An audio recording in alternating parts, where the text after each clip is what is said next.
Allah, nikmat ya kita tinggal di bumi Allah yang insya Allah sebetulnya bersih, asal jangan dikotorin. Tapi kan ternyata perlu pahlawan-pahlawan hebat nih, orang luar biasa yang mau rela untuk mengurus. Kita setiap hari pasti membuat sampah ya. Kalau nggak ada mereka, mungkin udah jadi gunung sampah ini satu planet bumi ini. Tapi ada orang-orang yang mau untuk mengelolanya. Dan ini bintang tamu Koko ini Masya Allah sudah 7 tahun mengelola sampah, udah paham banget. Tapi bedanya sekarang juga jadi konten kreator yang mengedukasi orang-orang untuk supaya gimana caranya menindaklanjuti sampah-sampah mereka ya. Kita langsung ajak ngobrol beliau. Assalamualaikum warahmatullahi wabarakatuh. Sehat? Waalaikumsalam. Iya, Mas Tegar, nggih, Masya Allah. Terima kasih mau diizinin ngobrol bareng di sini. Saya izin tanya-tanya ya. Oke. Jadi tadi benar sudah 7 tahun mengelola sampah? Iya, betul. Berarti awalnya dari 2018. 2018. Kenapa mau waktu itu untuk mulai mengurusi sampah? Awalnya kayak gimana? Jadi pertama saya sendiri memang suka tentang lingkungan hidup sejak dulu, Masya sejak Allah. zaman saya sekolah. Heeh. Dan kedua, jujur saya juga prihatin ya terhadap pengelolaan sampah kita yang Indonesia, negara kita salah satu negara paling banyak membuang sampah ternyata. Peringkat 5 di dunia. 5 Dan dari jumlah sampahnya. ya bisa cek di Google ya teman-teman. Indonesia juga kalau tidak salah itu peringkat ketiga negara paling banyak membuang sampah ke lautan. Oke. Dan Indonesia juga negara kalau nggak salah ranking 2 di dunia yang paling sering membuang sampah makanan, sisa makanan, food waste. Jadi di saat sebagian rakyat kita nyari makan aja susah, nyari sesuap nasi aja susah, tapi faktanya ternyata Indonesia salah satu negara yang paling banyak membuang sampah, kalau nggak salah peringkat 2 di dunia.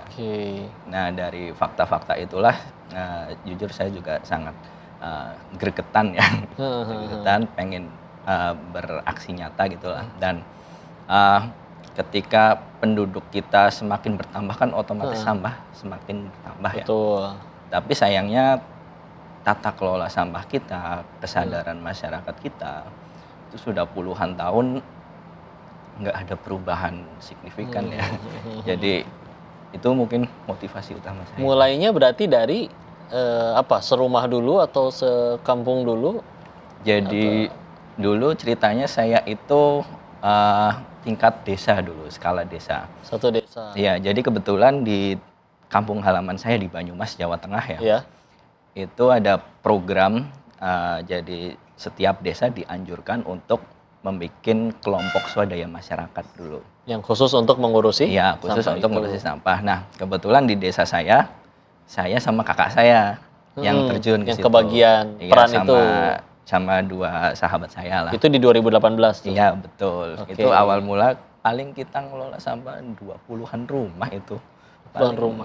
Satu RT dulu. Awal banget dulu itu. Dapat ilmunya itu waktu itu ada yang ngajarin dulu atau dari mana untuk supaya ini tuh sampah tuh harus diapain gitu? Hampir semua otodidak ya, kita belajar sendiri. Kita dari internet segala macam, kita juga sempat survei ke beberapa daerah ya yang sudah dulu menjalankan pengolahan sampah. Lebih baik ya. Dan sekarang alhamdulillah tadi kalau sempat cari lihat videonya udah sampai ada alat-alatnya ya, dari yang dulu masih se-RT mungkin ya, diangkutin sendiri sampai akhirnya sekarang sudah Masya Allah sebesar itu. Nah, saya yang jadi pertanyaan karena belum pernah ngelihat ya. Jadi sebetulnya sampah itu diapain dari akhirnya yang udah tertimbun sampai istilahnya tadi jadi duit, itu gimana diapain? Oke, jadi kebetulan di tempat kita sampah yang kita olah itu 60% sampah organik. Organik sampah, itu berarti terutama sisa makanan ya. Sisa makanan. Ya, jadi kayak kulit pisang gitu-gitu ya. Iya, betul. Itu komposisi terbesar 60% lebih. Nah, kalau di tempat kita itu sampah organik kita gunakan untuk pakan larva BSF. Mungkin larva itu belatung gitu? Iya, betul. Tapi belatung ini, larva BSF ini beda ya. Beda dengan belatung yang kita lihat di di kotoran gitu-gitu ya. Kalau larva black soldier fly ini dia tidak menyebarkan penyakit, dia mengurainya jauh lebih cepat. Dan sampai saat ini kita banyak cari metode ya paling efisien, paling efektif untuk sampah organik itu pakai larva BSF atau maggot. Diapain si larvanya itu? Dia ujuk-ujuk ada di situ atau dengan sengaja kita taruh sebagian tadi larva tersebut sampai akhirnya dia makanin semua sampah itu? Jadi sampah organik kita untuk pakan si maggot itu kita budidayakan sebenarnya.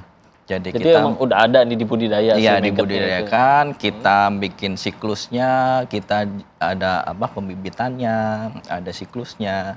Itu kan si maggot ini kan kalau udah tua dia jadi lalat ya. Nah itu lalat itu bertelur lalu jadi larva lagi. Siklusnya kan seperti itu. Nah itu kita budidayakan. Insya Allah. Jadi emang sengaja ya. Jadi Allah udah nyiptain alam yang memang gimana caranya sampah itu akan ada. Tapi Allah juga nyiptain makhluk yang memang makanannya itu ya. Betul. Sampah. Dan Masya Allah, ini pemirsa kok makin penasaran ya. Ini gimana cara membudidayakannya sampai akhirnya itu sampahnya itu diapain sama mereka. Terus kan akhirnya ujung-ujungnya mereka jadi lalat. Nah ini gimana cara ngurus lalatnya juga. Maka jangan kemana-mana. Tetap di program selalu ada hikmah. Jangan kemana-mana. Iya, sekilonya segitu. Iya. Sehari berapa ton sampah atau sebulan berapa ton sampah? Kalau untuk sampahnya yang kita kelola, set kita yang paling besar di Bogor itu kapasitas 60 ton per hari. 60 ton per hari. Iya.